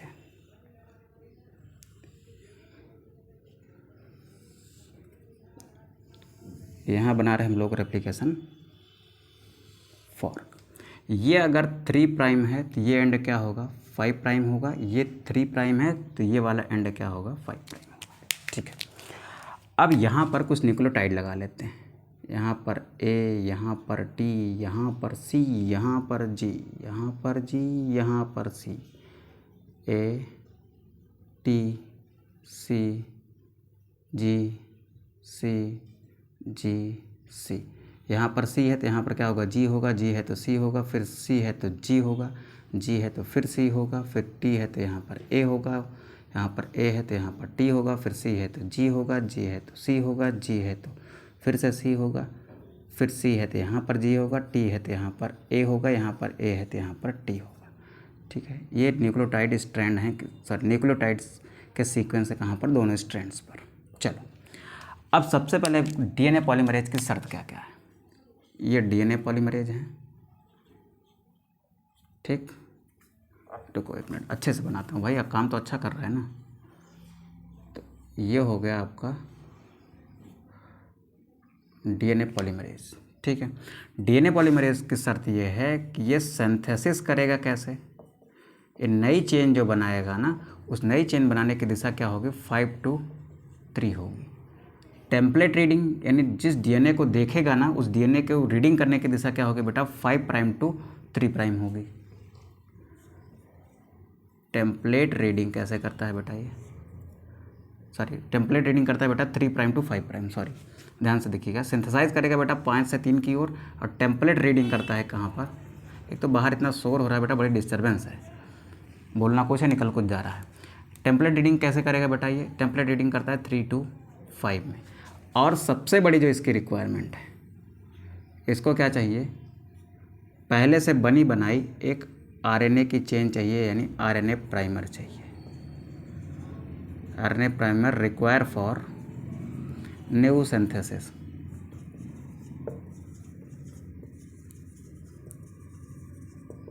ठीक है, चलिए अब सबसे पहले क्या किया बेटा, आरएनए प्राइमर बनाया गया किसके द्वारा, आरएनए पॉलीमरेज ने क्या किया, आरएनए प्राइमर बना दिया। आरएनए प्राइमर चलो बन के यहाँ पर तैयार हो गया। ये क्या है बेटा, आरएनए प्राइमर है। ये क्या है, आरएनए प्राइमर है। ये होगा 5 to 3 प्राइम। यहाँ पर आया बेटा डीएनए पॉलीमरेज। डीएनए पॉलीमरेज को बनाते हैं ग्रीन कलर से, अच्छे काम कर रहा है। ये आया डीएनए पॉलीमरेज, बाइंड किया। जिस टाइम पर यहाँ पर इस स्टैंड पर डीएनए पॉलीमरेज बाइंड करता है ना, सेम उसी टाइम पर यहाँ पर भी क्या करता है बेटा, यहाँ पर भी एक डीएनए पॉलीमरेज ऐसे बाइंड करता है, देखो, ठीक है। और ये दोनों डीएनए पॉलीमरेज आपस में जोड़कर बेटा एक रेप्लिसोम बनाते हैं। क्या बनाएंगे बेटा, एक रेप्लिसोम बनाएंगे। This is a रेप्लिसोम। रेप्लिसोम क्या होता है बेटा, कि रेप्लिसोम 2 डीएनए पॉलीमरेज यूनिट का बना है, ये भी डीएनए पॉलीमरेज है, ये भी क्या है डीएनए पॉलीमरेज है। 2 डीएनए पॉलीमरेज यूनिट का बना है और ये दोनों डीएनए पॉलीमरेज यूनिट एक साथ डीएनए का निर्माण करते हैं लेकिन अलग अलग टेम्पलेट स्ट्रैंड पर।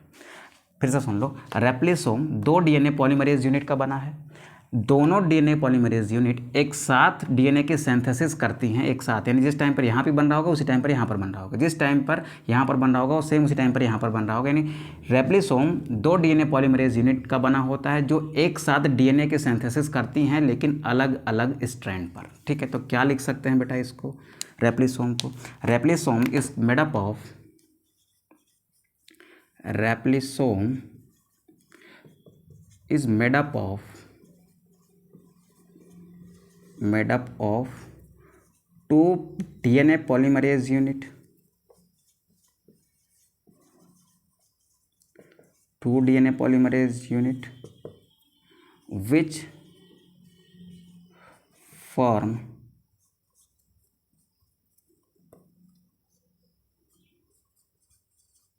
new DNA strand on both strand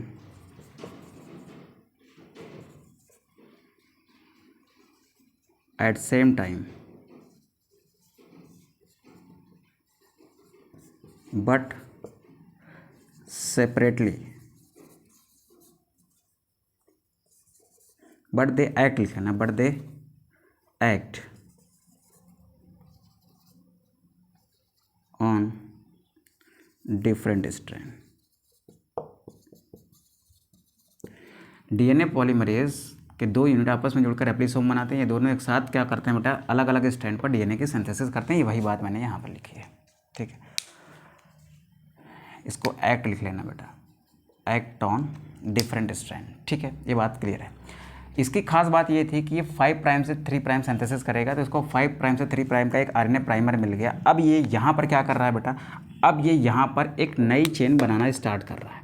DNA polymerase ने क्या किया, सी के सामने किसको लगाया बेटा, यहाँ पर सी के सामने किसको लगाया, सी के सामने यहाँ पर जी को लगाया, जी के सामने यहाँ पर किसको लगाया, सी को लगाया, फिर यहाँ पर जी के सामने किसको लगाया, सी। लेकिन समस्या इस स्टैंड पर नहीं है, समस्या कहाँ पर है, समस्या बेटा इस स्टैंड पर है।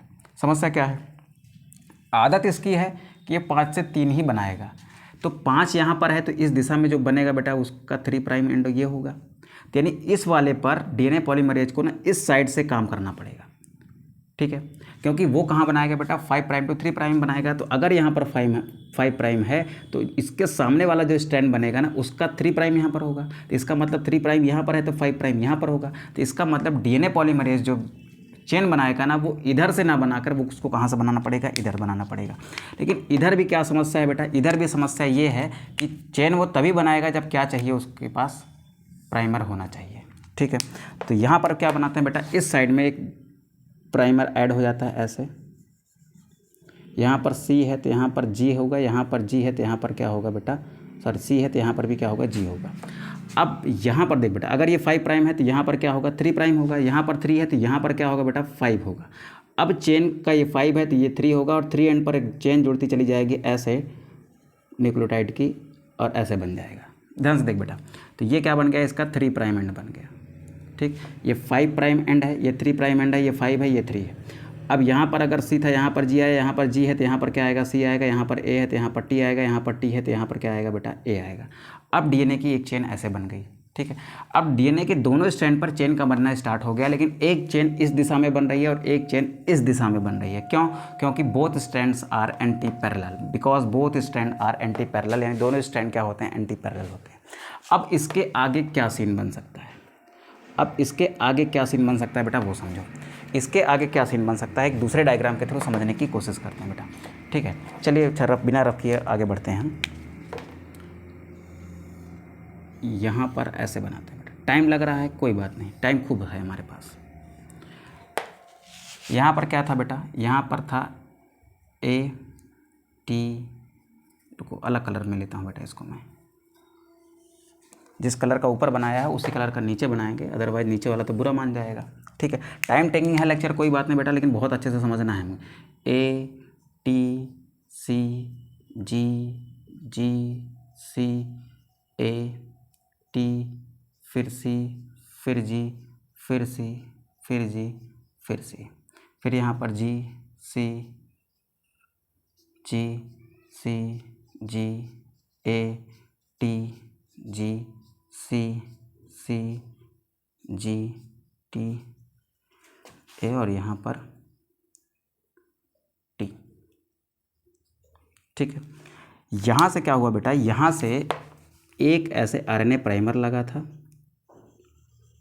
और उसने कहाँ तक बेटा, G तक, यहाँ तक एक चेन बना ली है किसने, DNA पॉलीमरेज ने। यहाँ पर क्या हुआ बेटा, इस वाले C से यहाँ पर एक RNA प्राइमर ऐसे लगा हुआ था और इस पर यहाँ पर ऐसे चेन बन गई है एक कुछ इस डायरेक्शन में, ये 5 प्राइम, ये 3 प्राइम, यहाँ पर क्या है 5 प्राइम है। ठीक है, यहाँ पर क्या है बेटा, यहाँ पर ये आपका 5 प्राइम है, ये आपका 3 प्राइम था, ये 5 है तो ये वाला 3 होगा, ये 5 है तो ये क्या होगा बेटा 3 होगा। अब ये जो आपका रेप्लिसोम था ये खिसक के कहाँ चला गया है, आगे चला गया, क्योंकि इतनी दूर तो चेन बना डाली है।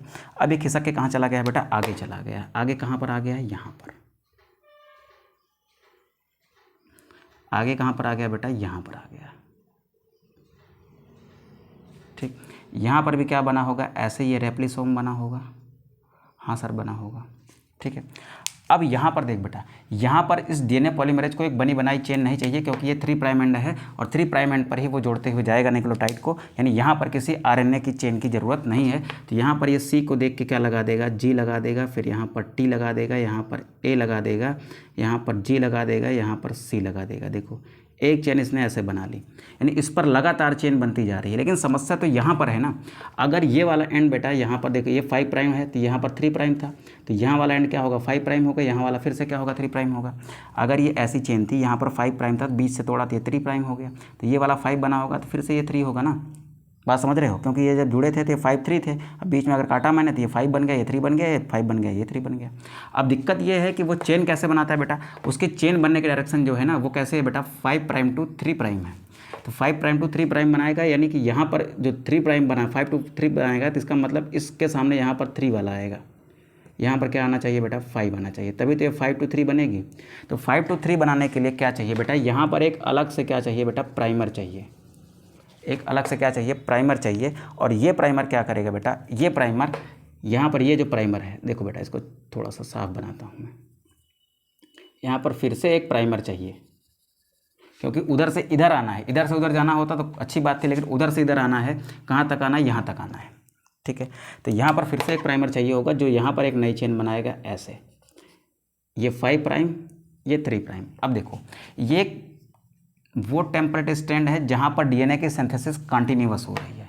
ठीक है, तो ये क्या है बेटा, यहाँ पर ये वो स्टैंड है ना जहाँ पर DNA से लगातार बनता जा रहा है, और ये वो स्टैंड है ना जहाँ पर DNA कैसे बन रहा है बेटा, DNA छोटे छोटे खंडों में बन रहा है। कैसे बन रहा है बेटा, ये एक खंड, ये दूसरा खंड। ठीक है, अभी यहाँ पर तीसरा भी बना लेते हैं, चलो तीसरा भी बना के देखते हैं। ठीक, इसी में देखो अब यहाँ तक आ गया, यानी एक प्राइमर इधर लगाया होगा, फिर उधर से 5 प्राइम से 3 प्राइम की ओर बढ़ता आया होगा ऐसे। इधर क्या हो रहा है, 5 प्राइम से 3 प्राइम बढ़ता जा रहा है, इधर भी 5 प्राइम से 3 प्राइम बढ़ता जा रहा है। बात समझ आ रही है बेटा, बात समझ आ रही है। तो अब यहाँ पर देखो, यहाँ पर क्या होगा, थोड़ा सा और आगे बनाता हूँ मैं। अब ये रेप्लिसोम खिसक के और आगे चला गया। ठीक, ये रेप्लिसोम खिसक के थोड़ा सा और आगे चला गया। यहाँ पर क्या है बेटा, यहाँ पर सॉरी अलग कलर लेता हूँ थोड़ा सा ताकि अच्छा लगे। ए है, फिर T है, फिर C है, फिर G है, फिर से G है, फिर C है, फिर A है, फिर T है, फिर क्या है बेटा C है, फिर G है, फिर C है, फिर G है, फिर C है। ठीक है, यही है। हाँ ठीक है, इधर C है तो बेटा इधर क्या होगा, G होगा, फिर G है तो C होगा, C है तो इधर क्या होगा, G होगा, G होगा तो C होगा। ठीक, फिर यहाँ पर T है, फिर यहाँ पर बेटा A है, फिर C है, सॉरी G है, फिर C है, फिर C है। ठीक, फिर क्या है बेटा, यहाँ पर A है, यहाँ पर T है। ये 3 प्राइम था, ये वाला क्या है बेटा 5 प्राइम है। ठीक, ये वाला 5 प्राइम होगा और ये वाला कैसा होगा 3 प्राइम। RNA का एक प्राइमर यहाँ पर लगा हुआ है और केवल एक ही प्राइमर की ज़रूरत पड़ी है, क्योंकि ये प्राइमर कैसा है बेटा 5 टू 3 वाला है और इस पर एक नई चेन बनते बनते यहाँ तक आ गई है। ठीक है, इस पर देखो इस पर एक चेन कहाँ से कहाँ तक बनी है बेटा, एक चेन बनी थी यहाँ पर, एक चेन यहाँ से, एक प्राइमर यहाँ पर ऐसे लगा हुआ है, एक चेन यहाँ पर बनी है, दूसरा प्राइमर बेटा यहाँ पर लगा हुआ है, एक चेन यहाँ पर ऐसे बनी है। ठीक है, अब आपका रेप्लिसोम कहाँ पहुँच गया बेटा, अब आपका रेप्लिसोम यहाँ पर पहुँच गया है। ठीक, ये क्या है आपका रेप्लिसोम।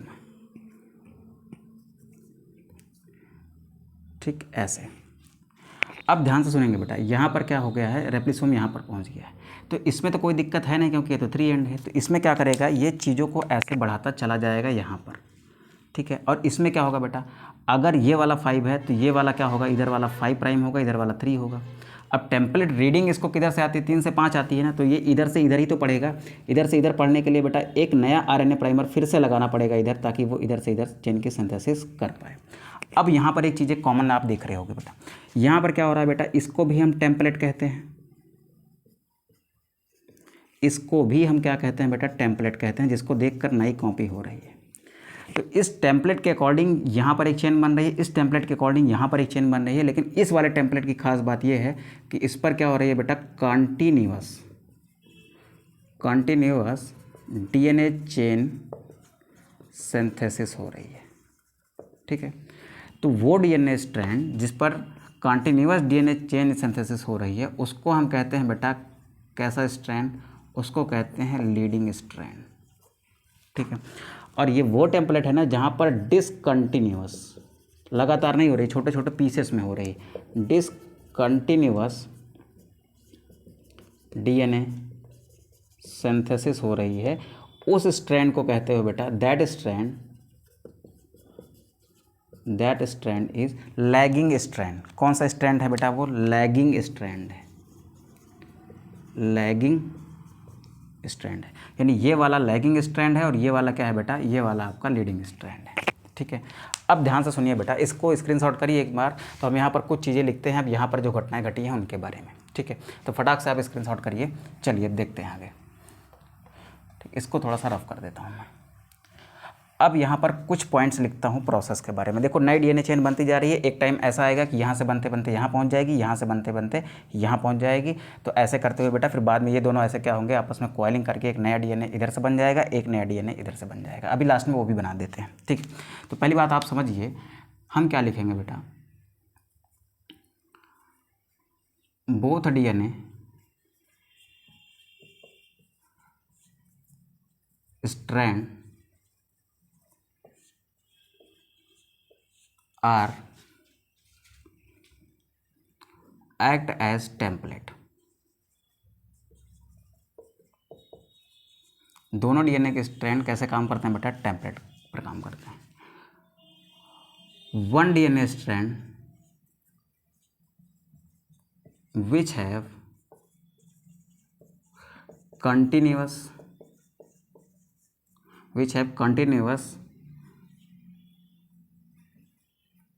DNA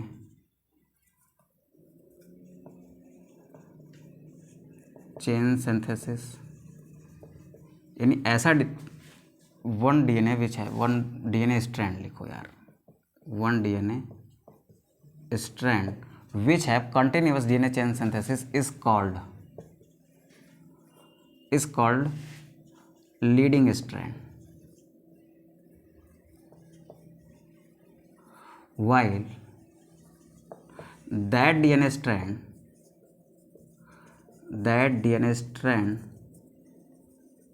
which have discontinuous DNA chain synthesis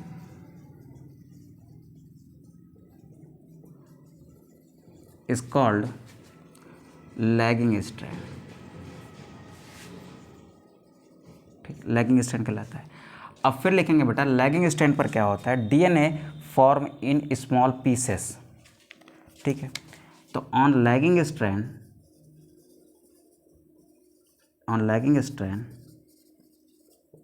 DNA synthesis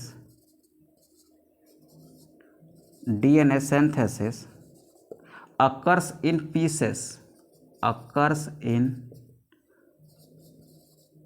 pieces. कैसा होता है बेटा? पीस में होता है, देखो छोटे छोटे पीस में होता है। अकर्स इन स्मॉल फ्रेगमेंट्स लिख लो, पीस मत लिखो, स्मॉल फ्रेगमेंट्स, छोटे छोटे खंडों में होता है। And these small fragments, and these small fragments, इन छोटे खंडों को भी कुछ कहोगे बेटा। These small fragments are called Okazaki fragment. क्या कहते हैं बेटा इनको? ओकाजाकी फ्रेगमेंट कहते हैं। These small fragments are called Okazaki fragments. बात क्लियर है बेटा यहाँ पर? फिर चलते हैं बेटा नेक्स्ट पॉइंट में। नेक्स्ट पॉइंट कहाँ लिखें बेटा? चलो यहीं पर एक पॉइंट और लिखता हूँ। अब यहाँ पर तो चेन की सिंथेसिस लगातार है, यहाँ पर चेन की सिंथेसिस क्या है बेटा? ऐसे छोटे छोटे खंडों में, ऐसे क्या है बेटा? छोटे छोटे खंडों में है। तो इन खंडों को ज्वाइन भी तो करना होगा। इन खंडों को ज्वाइन करने का काम करता है बेटा कौन? DNA ligase. ठीक है, तो हम क्या लिख सकते हैं बेटा? एक आखिरी पॉइंट कहाँ लिखें बेटा? चलो फटाक से इसको स्क्रीनशॉट करो, थोड़ा सा ऊपर रफ करता हूँ बेटा मैं। फटाक से इसको स्क्रीनशॉट करेंगे, देन ऊपर रफ करता हूँ बेटा मैं। हाँ ठीक है, यहाँ पर लिखता हूँ बेटा। यहाँ पर क्या लिखूँगा? यहाँ पर लिखता हूँ मैं ये कि ये जो आपका डीएनए लाइगेज है, ये क्या करेगा? ओकाजाकी फ्रेगमेंट्स को जोड़ देगा। ठीक है, तो on lagging strand, on lagging strand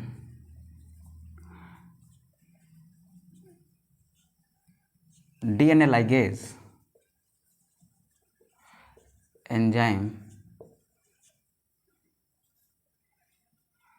joins the Okazaki fragments, Okazaki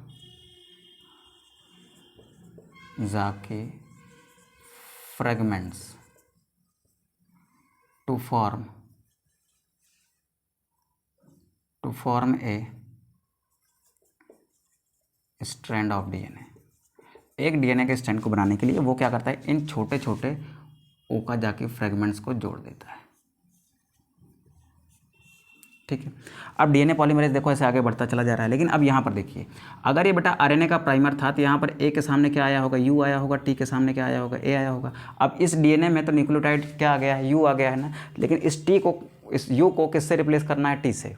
ठीक है, तो बाद में डीएनए पॉलीमरेज जब इधर से इधर बनाते हुए पूरा डीएनए बना डालेगा ना, उसके बाद फिर से ये वापस होगा चेक करते हुए कि कहीं पर गलत न्यूक्लियोटाइड तो नहीं लग गया है। इसको कहते हैं बेटा प्रूफ रीडिंग मैकेनिज्म। वो भी कौन करता है बेटा? डीएनए पॉलीमरेज करता है। ठीक है, और जहाँ पर फॉल्ट होगी, जैसे यहाँ पर ए के सामने टी को आना चाहिए था, क्योंकि ये आरएनए का प्राइमर था, यहाँ पर टी की बजाय क्या आ गया? यू आ गया। तो इस यू को क्या करेगा बेटा? यहाँ से हटाएगा और जोड़ेगा किसको? इसमें जोड़ेगा किसको? टी को। ठीक है, तो डीएनए पॉलीमरेज क्या करता है बेटा? प्रूफ रीडिंग मैकेनिज्म करता है, डीएनए रिपेयर करता है। कौन सी एक्टिविटी के through? Exonuclease and endonuclease activity के थ्रू। तो याद रखेंगे बेटा कि for mismatch repair DNA polymerase again repair it to form a complete copy of DNA. एक कंप्लीट कॉपी ऑफ डीएनए बनाने के लिए वो क्या करता है बेटा? यहाँ से जो मिसमैचिंग हुई होगी ना, वो उसको दूर करता है। कौन? DNA polymerase. वही डीएनए पॉलीमरेज जो इधर से इधर बनाते जा रहा है बेटा, वही इधर से इधर वापस आएगा। वापस आने पर जहाँ पर मिसमैचिंग हुई होगी वहाँ पर वो क्या करता है बेटा? Exonuclease and endonuclease activity by DNA polymerase to repair DNA। DNA में रिपेयरिंग करने के लिए जहाँ पर मिसमैचिंग होगी उसकी रिपेयरिंग करने के लिए डीएनए पॉलीमरेज क्या करता है बेटा? एक्सोन्यूक्लियस और एंडोन्यूक्लियस एक्टिविटी करता है। ठीक है, यहाँ तक बात क्लियर हो गई बेटा? स्क्रीनशॉट कर, फिर मैं आपको आराम से समझाता हूँ कि एक्चुअली में यहाँ पर क्या हो गया। ठीक है, चलिए रफ करते हैं बेटा अब इसको।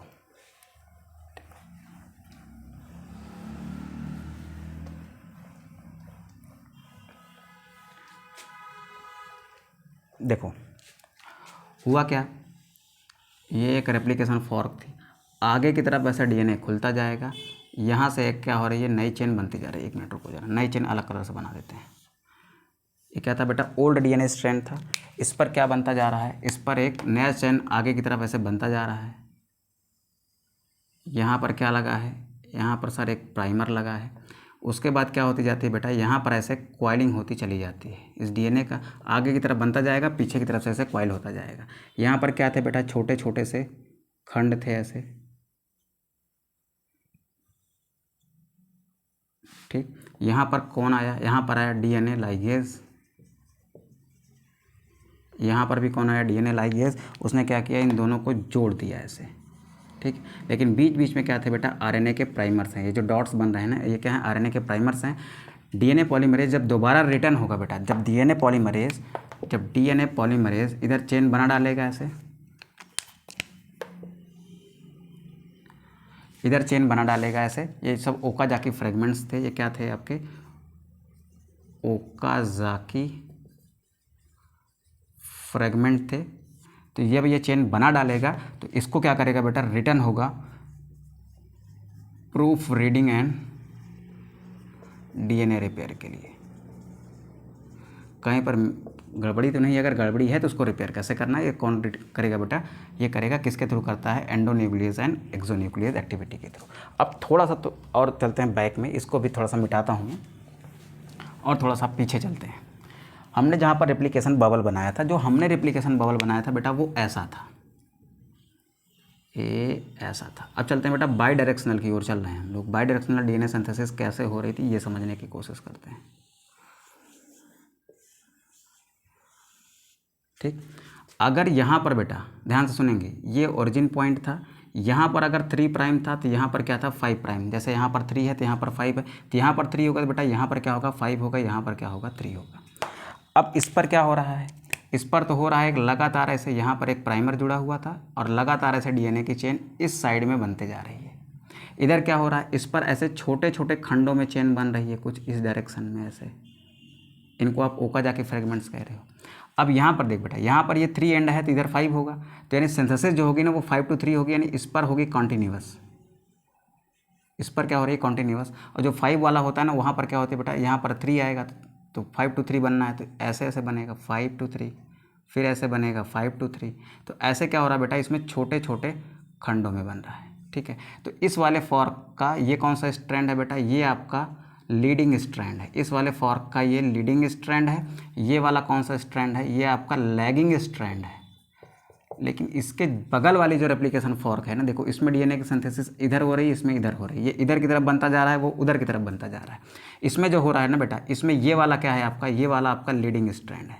ध्यान से देख लो, बाई डायरेक्शनल में क्या होता है, इस साइड के रेप्लिकेशन फॉर्क में जो लीडिंग स्ट्रैंड होता है ना, वही वाला इस वाले में क्या बन जाता है, इस वाले में बन जा रहा है बेटा वो लैगिंग स्ट्रैंड, जहाँ पर डीएनए की सिंथेसिस छोटे छोटे पीस में हो रही है। इन पीस को आप ओकाजाकी फ्रेगमेंट्स कहते हो, ये बात याद रखिएगा, ठीक है बेटा। तो यहाँ तक हमने प्रोसेस कंप्लीट कर लिया है कि इसका डीएनए रेप्लिकेशन का। क्लास बहुत लंबी हो गई है, लेकिन उम्मीद करते हैं बेटा चीज़ें बहुत पसंद आई होंगी, बहुत अच्छा लगा होगा। अगर अच्छा लगा हो तो प्लीज़ वीडियो को लाइक करिएगा, दोस्तों को शेयर करिएगा। मिलते हैं बेटा नेक्स्ट क्लास में एक अच्छे टॉपिक के साथ। तब तक के लिए आप अच्छे से पढ़ाई करिए और अपना ध्यान रखिए।